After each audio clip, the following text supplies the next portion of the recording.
Walaupun anaknya tidak di rumah, dia bukan berarti tanggung jawabnya sudah lepas. Kalau seorang ayah dia punya merasa bertanggung jawab, walaupun jauh kan bisa telepon. Nah, saya ingatkan hari ini jangan lupa sholat.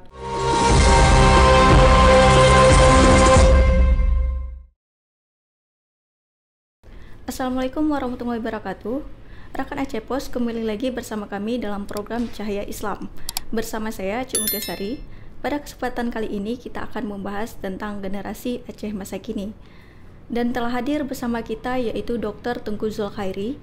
Beliau merupakan seorang sekjen Ikatan Sarjana Alumni Dayah dan beliau merupakan dosen aktif di UIN Araniri. Beliau juga penulis aktif di berbagai media. Mari kita sapa beliau. Assalamualaikum Tengku. Waalaikumsalam warahmatullahi wabarakatuh. Bagaimana Tengku kabarnya? Alhamdulillah sehat. Nah Tengku, alhamdulillah. Terima kasih ya Tengku telah hadir dalam podcast kami. Ya, sama-sama. Nah Tengku, kita ini kan membahas tentang generasi Aceh masa kini. Kita ketahui Aceh merupakan syariat Islam yang cukup kental dan bahkan dikenal dengan syariat Serambi Makkah. Nah, jadi gimana nih Tengku tentang terkait fenomena yang terjadi masa kini nih? Ada kemarin beberapa kasus nih, di mana ada 11 pemuda ditemukan minum khamar. Nah, kemudian beberapa minggu yang lalu juga ada tentang prostitusi online. Tentu itu akan memberikan dampak buruk kepada Aceh. Nah, bagaimana Tengku pendapat Tengku? Baik, terima kasih banyak atas pertanyaannya. Kita saat ini memang menyaksikan sebuah fenomena yang sangat memiriskan hati kita, di mana banyak generasi muda kita yang terjerumus dalam berbagai macam kerusakan ya. Ketika kita melihat fenomena ini, berarti ini sama dengan kembali kepada kita para orang tua, kembali kepada kita para guru, bahwa bisa jadi fenomena ini terjadi karena kealpaan kita, karena kelengahan kita, sehingga anak muda kita seperti ini, ya kan? Jadi memang ini sebuah fenomena yang sangat memiriskan hati. Bukan saya itu yang disebutkan tadi ya, tapi kita juga melihat hari ini banyak anak muda kita yang jarang sholat, ada yang mungkin juga tidak pernah sholat ya kan. Ketika azan berkumandang mereka tidak peduli dengan suara azan. Kemudian juga banyak yang sibuk dengan game. Nah, padahal kita pahami bahwa dalam sejarah Islam itu banyak sekali perubahan-perubahan yang dilakukan oleh anak muda. Ya, bahkan juga Al-Quran mengabadikan banyak perjuangan, banyak sejarah kisah anak-anak muda yang spektakuler yang diceritakan dalam Al-Quran ya. Bagaimana misalnya Al-Quran menceritakan tentang Ashabul Kahfi yang mereka adalah para pemuda. Kemudian juga bahkan Nabi Ibrahim ya, ketika beliau mencari Tuhan dan juga menghancurkan berhala-berhala Raja Namrud. Itu semua terjadi di masa mereka di usia muda. Artinya memang Islam itu sangat peduli kepada generasi mudanya. Kenapa? Karena memang di tangan generasi muda ini diharapkan sebuah negeri itu bisa diperbaiki. Nah, ketika kita melihat fenomena Aceh hari ini, di mana banyak generasi muda kita yang disebutkan tadi ya, ada yang terjerembab dalam prostitusi ya kan? Prostitusi online. Sedih sekali ketika kita mendengar pelacuran yang melibatkan mahasiswa dari sejumlah kampus di Banda Aceh ya, kata dari aparat terkait yang menangani kasus ini. Nah, kalau ini tidak ditangani dari sekarang, ya kita khawatir ini akan semakin menjadi penyakit besar yang akan menghancurkan bangsa Aceh di masa mendatang ya kan. Kalau generasi muda dibiarkan hancur seperti ini, tidak sholat, sibuk dengan game, terjerumus dalam pelacuran, pada judi online dan sebagainya, ya berarti kita tidak akan memiliki masa depan yang cerah. Padahal Aceh ini dari abad ke abad itu adalah sejarahnya cukup kuat, sentral peradaban Islam di Aceh ini, gitu kan? Jadi Islam mewarnai kawasan Asia Tenggara kan dari Aceh. Kalau kita tidak berhasil membina anak-anak muda kita, itu artinya kita akan terputus dengan sejarah masa lalu dan kita akan menghadapi lorong gelap masa depan yang sangat tidak kita inginkan ya bagi masyarakat Aceh. Nah, oleh sebab itu di sini kita berharap para pihak terkait mulai dari rektor ya kan. Rektor itu ketika mendengar ada mahasiswa yang terjerumus dalam pelacuran, itu gimana sih sikap mereka? Apakah diam-diam doang membiarkan? Nah ini kita patut merasa prihatin kalau misalnya para orang-orang yang punya kekuatan seperti itu, punya kekuasaan untuk mencegah, kalau diam saja kalau diam saja itu berarti ya kita membiarkan ya kan. Tapi kita yang bisa bergerak terus. Apa yang bisa kita lakukan sembari mengingatkan orang-orang yang punya kekuasaan, para elit-elit itu, agar mereka jangan lupa terhadap kewajiban dan tanggung jawab besar untuk membina anak-anak muda kita di Aceh hari ini. Oh, berarti memang cukup penting sekali kalau misalnya aparat masyarakat terutama ya, untuk sadar bahwasanya itu adalah suatu tanggung jawab kita. Bagaimana kita dalam syariat Islam itu penting sekali, bahwasanya kita harus menjadi lebih baik lagi Tengku ya. Tapi bahkan anak muda sekarang malah kejerumus hal-hal negatif. Nah tentu ini menjadi tren Tengku. Sebenarnya itu tren. Nah kalau dari Tengku sendiri nih, sebagai melihat dari kaum-kaum anak muda, sebenarnya apa sih Tengku faktor terkhusus nih sehingga mereka ini terjerumus hal-hal negatif tersebut Tengku? Nah jadi sebenarnya pendidikan itu dimulai dari keluarga, ya kan? Kalau tadi kita berbicara tentang peran masyarakat, peran institusi pendidikan, nah sebenarnya sebelum itu anak-anak muda kita harus diperkuat di keluarganya dulu, gitu kan? Nah para ayah, para ibu itu harus betul-betul dia peduli kepada anak-anaknya. Jangan sampai ayahnya, ibunya sendiri misalnya nggak peduli dengan hal seperti itu. Misal gini contohnya, apakah mungkin kita akan nyuruh anak-anak kita sholat kalau kita sendiri tidak sholat? Gitu harus kan? Mencontohkan dengan. Harus mencontohkan. Apakah mungkin kita akan melarang anak-anak kita dari melakukan kerusakan-kerusakan jika dia sendiri melakukannya, kan gitu? Tidak anak-anak sulit untuk metauladani ya. Iya, mereka akan melakukan apa yang dilihat kira-kira gitu kan, seperti kertas putih. Nah jadi kalau kita berbicara tentang agenda perbaikan anak muda, tentu harus dimulai dulu dari institusi keluarga. Nah masalahnya adalah sekarang kita melihat banyak ketahanan keluarga di Aceh itu sendiri itu rapuh, ya kan? Keluarga itu banyak para ayah yang tidak sadar kewajiban mereka dalam mendidik anak-anaknya. Contoh kita katakan ya, ketika mereka ngirim anak-anaknya ke Banda Aceh, coba dicek aja di mahasiswa, apakah kamu ada di telepon sama orang tuamu disuruh jangan tinggalin sholat? Nggak ada di telepon. Jadi seolah udah anaknya udah kuliah ke Banda Aceh udah selesai semuanya. Padahal di Banda Aceh dia sholat enggak, gitu kan? Melakukan kerusakan-kerusakan yang lain, belajar enggak, gitu kan? Jadi seolah udah lepas. Nah ini kan lost control, ketahanan keluarganya sudah ambruk, gitu kan? Jadi ketika orang tua yang memang paling bisa diharapkan untuk membenahi generasi muda tidak menjalankan peran dan kewajibannya tersebut, ya inilah awal daripada kerusakan besar, gitu kan? Jadi kalau kita berbicara tentang perbaikan anak muda, maka kita harus awali dari institusi keluarga, ya kan? Baru kemudian kita berbicara peran lembaga pendidikan, peran pemerintah dan sebagainya. Tadi itu perannya ya. Iya. Ya. Berarti walaupun anak-anak ini lepas nih dari tanggung jawab orang tua, bukan berarti mereka pergi, contoh seperti Tengku bilang tadi, ada mahasiswa nih pergi ke Banda Aceh, belum tentu dia itu lepas tanggung jawab orang tua berarti. Jadi harus ada tetap tanggung jawab orang tua ditanyain. Jadi ketidakpedulian orang tua itu lebih penting sekali Tengku. Iya, walaupun anaknya tidak di rumah, dia bukan berarti tanggung jawabnya sudah lepas. Kalau seorang ayah dia punya merasa bertanggung jawab, walaupun jauh kan bisa telepon. Nak, saya ingatkan hari ini jangan lupa sholat. Nak, saya ingatkan jangan lupa bangun subuh. Nah, kan gitu. Nak, saya ingatkan jangan main judi.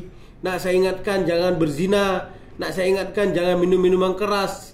Jangan melakukan kerusakan, maksiat-maksiat. Nah, kan bisa harus diingatkan. Karena Allah mengatakan ku anfusakum wa ahlikum nara. Peliharalah dirimu dan keluargamu dari api neraka. Jadi persoalan terbesar kita hari ini adalah karena banyak orang tua yang tidak paham terkait dengan tanggung jawabnya ini. Jadi ini persoalan sangat serius sekali sebenarnya. Dan kalau saya melihat sebenarnya juga persoalan lebih esensial lagi ya, persoalan lebih mendasar lagi. Hari ini orang-orang menikah ya, orang menikah banyak tidak siap. Dulu kebetulan pernah kerja di KUA, dia menikah, tapi dia tidak dibekali oleh wawasan yang memadai terkait hal tersebut.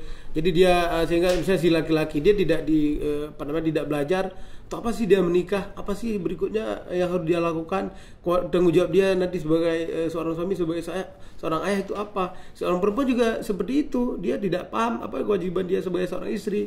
Jadi sama-sama nggak paham gitu kan, dan nikah nanti punya anak. Jadi dengan anak yang dilahirkan dari ayah dan ibu yang dia tidak paham kewajiban masing-masing, maka jadilah anak yang nanti dia juga tidak paham kewajibannya sebagai seorang anak muslim, sebagai seorang generasi muda Islam. Berarti kalau misal sebenarnya Tengku kan dalam pernikahan di sini Aceh yang saya ketahui ya Tengku ya. Di saya ketahui Aceh itu punya lembaga pembinaan gitu sebelum pernikahan. Berarti itu tidak efektif Tengku ya berarti ya. Kalau ada lembaga yang fokus membina maka sangat bagus. Tapi masalahnya adalah lembaga yang khusus membina itu sedikit. Oh iya, ya kan? benar. Paling-paling di KUA itu berapa lama itu program ini? 2 hari, Tengku 2 hari. 2 hari. Paling lama seminggu tuh. Ya kan? Ya. Padahal itu akan dijalani sepanjang hayatnya sampai mati dia nanti kan. Ya. Apakah mungkin 2 hari? Nah sementara bahkan di pesantren sekalipun itu sangat sedikit diajarkan. Ya. Di sekolah juga sangat sedikit diajarkan. Padahal tamat di sana nanti mereka akan menjalani kehidupan berkeluarga sepanjang hayat, gitu kan? Kan sampai mati dia dia dalam kehidupan berkeluarga. Tapi menuju ke arah ini tidak dipersiapkan oleh persiapan yang betul-betul matang. Ya. Coba kita bayangkan. Itu paling hari ini kalau ada bimbingan catin ya, calon pengantin di berapa saat gitu kan. Bahkan banyak yang tidak mendapatkan pembinaan, datang minggu ini daftar ya udah minggu depan ini langsung kan. Walaupun ya memang di pihak saya tidak menyalahkan pihak KUA. Ya kan, karena mereka kan orang datang mau nikah ya, tugas mereka menikahkan. Kan mereka bukan institusi pendidikan gitu kan. Nah di sini kita berharap sebenarnya para institusi pendidikan yang ada di Aceh harus melihat ini gitu kan, harus melihat problem ini dan mengambil tanggung jawab besar. Anak-anak muda yang misalnya dia mau nikah tahun depan ya, dari tahun ini bisa misalnya dibuat semacam vokasi pernikahan lah kayak gitu kan. Dan memang harus diambil peran ini, karena kalau kita perhatikan ajaran Islam yang berkaitan dengan kehidupan berkeluarga ini kan sangat-sangat banyak sekali aturannya ya. Bukan kita bingung dengan banyak aturan, tapi itu aturan-aturan yang memang kita harus tahu, ya kan? Coba kita bayangkan misalnya seorang ibu, seorang perempuan yang dia tidak paham tentang mendidik anak misalnya gitu kan. Pas dia sudah berkeluarga, lahirlah anak nanti dia nggak paham untuk bacain ayat-ayat pada anaknya misalnya gitu kan, nggak tahu dia ajarin anaknya untuk membaca misalnya, ya kemudian lahirlah anak yang dia tidak mendapatkan bimbingan dan proses pendidikan yang memadai sesuai dengan ajaran Islam gitu kan. Maka disitulah awal daripada kerusakan besar yang terjadi di berbagai pelosok di Aceh hari ini dan juga di berbagai pelosok dunia. Tapi Tengku kan menurut saya ini juga ada nih argumen yang mengatakan itu bisa semua kalau udah nikah nih Tengku. Itu berarti salah nih argumennya, mengatakan bahwasanya semua itu kalau udah nikah tuh bisa semua. Berarti argumen yang salah Tengku ya. Ya, ada juga orang yang dia bisa belajar sambil jalan, ya kan? Karena kan kehidupan adalah proses pembelajaran. Kehidupan yang dijalani kan proses pembelajaran. Tapi sangat sedikit yang berhasil dengan cara seperti itu. Jadi ya mau tidak, walaupun bukan berarti juga orang sudah punya banyak ilmu akan langsung berhasil gitu kan. Nah jadi tapi yang pasti Islam mengajarkan kita untuk nuntut ilmu gitu aja kan. Ilmu dalam semua aspek kehidupan ya kan. Makanya kalau kita perhatikan mengapa dalam kitab Ta'limut Ta'lim Syekh Zarnuji mengatakan ilmu hal itu wajib dituntut, ya kan. Ilmu hal, ilmu yang berkaitan dengan kebutuhan kita sekarang pada saat itu, ya kan, dia atau pada saat setelahnya. Kenapa dia sehingga begitu ditekankan? Ya karena dia harus sukses di bagian itu, ya kan. Misalnya dia seorang pedagang, dia harus sukses di bagian bedagangnya itu, harus punya ilmu. Dia seorang suami, seorang istri, dia harus sukses di bidang itu. Jadi harus menuntut ilmu, gitu kan. Nah, jadi ini ilmu ini yang saya lihat sangat sedikit pembinaan dilakukan, pembinaan bagi para calon pengantin, generasi muda kita yang akan melanjutkan kehidupan di jenjang pernikahan, tentang bagaimana mereka menyiapkan generasi terbaik. Saya teringat sekali ibunda dari Sultan Salahuddin Al-Ayyubi, ya kan, kalau nggak salah saya. Kalau nggak salah saya seperti itu. Jadi suatu ketika seorang guru bertanya kepada muridnya, apakah kamu mau kunikahkan? Dibilang sama pada muridnya ini yang laki, saya hanya mau menikah dengan seorang perempuan yang dia betul-betul punya cita-cita untuk agar generasi kami melahirkan agar kita melahirkan generasi yang mau membebaskan Al-Aqsa. Nah, jadi si gurunya pada satu yang lain juga bertanya kepada seorang murid perempuan. Nah, dia juga punya cita-cita serupa. Jadi nggak mau nikah dia, walaupun siapapun yang datang, seganteng apapun, sekaya apapun, kalau dia tidak dapatkan kriteria yang dia tetapkan ini, harus sama-sama punya visi untuk membebaskan, untuk melahirkan generasi yang akan membebaskan Baitul Maqdis. Ya kan? Saya lupa, kalau nggak salah saya kisah dari Salahuddin Al-Ayyubi, tapi nanti bisa dicek lagi ya. Apa yang terjadi kemudian? Nah, ternyata setelah mereka menikah, maka betul-betul punya visi yang sama, gitu kan, terhadap masa depan generasinya. Dan lahirlah generasi yang kemudian membebaskan Baitul Maqdis di Palestina. Nah, jadi kita butuh seperti itu sekarang. Jadi punya visi tentang peradaban Islam ya, dari keluarga-keluarga muslim. Jadi berkeluarga itu bukan hanya sekedar yang penting sudah berkeluarga, tapi bagaimana agar setelah itu bisa melanjutkan ke visi besar lainnya gitu kan. Nah, jadi Tengku nih, gimana nih Tengku sih solusi yang terbaik nih Tengku untuk mendidik kita, terutama orang tua, supaya generasinya menjadi lebih baik Tengku? Bagi para orang tua berarti sama dengan pihak terkait institusi pendidikan, para mubaligh kan, para penceramah, ustadz, para ulama, tunggu-tunggu, semua pihak lainnya yang hari ini berperan mendidik umat harus betul-betul menekankan kurikulum tentang pembinaan keluarga, ya kan? Mungkin ada generasi yang sudah lost, tapi kita tidak boleh membiarkan generasi berikutnya juga lost. Iya, benar. Mungkin kita tidak bisa mencegah lagi sekarang ada generasi muda yang dia suka tawuran gitu kan. Udah sulit misalnya diperbaiki misalnya, walaupun kita nggak boleh pesimis. Tapi jangan sampai nanti generasi berikutnya juga seperti itu, kan? Jadi harus ada kesadaran bersama dulu bahwa ada fenomena kerusakan. Yang pertama, kemudian yang kedua, bahwa kita perlu sama-sama untuk bangkit, sama-sama untuk mengantisipasi lahirnya generasi-generasi berikutnya yang akan kembali gagal. Jadi orang tua harus dipahamkan dulu. Nah, jadi kita berharap para khatib itu tolonglah berkhutbah menyampaikan tentang bagaimana mendidik anak, kewajiban mendidik anak. Ya memang ada satu dua, tapi kita berharap materi-materi seperti ini lebih sering disampaikan ke masyarakat, ya kan? Baik kepada kaum Adam, ya, misalnya di mimbar Jumat, maupun kaum ibu-ibu melalui majelis-majelis taklim. Demikian perbincangan kita dengan Dr. Tengku Zulkhairi. Terima kasih Tengku telah hadir dalam Aceh Post ini.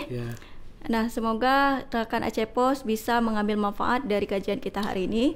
Dan juga kepada rekan Aceh Post, jangan lupa subscribe, like, dan komen.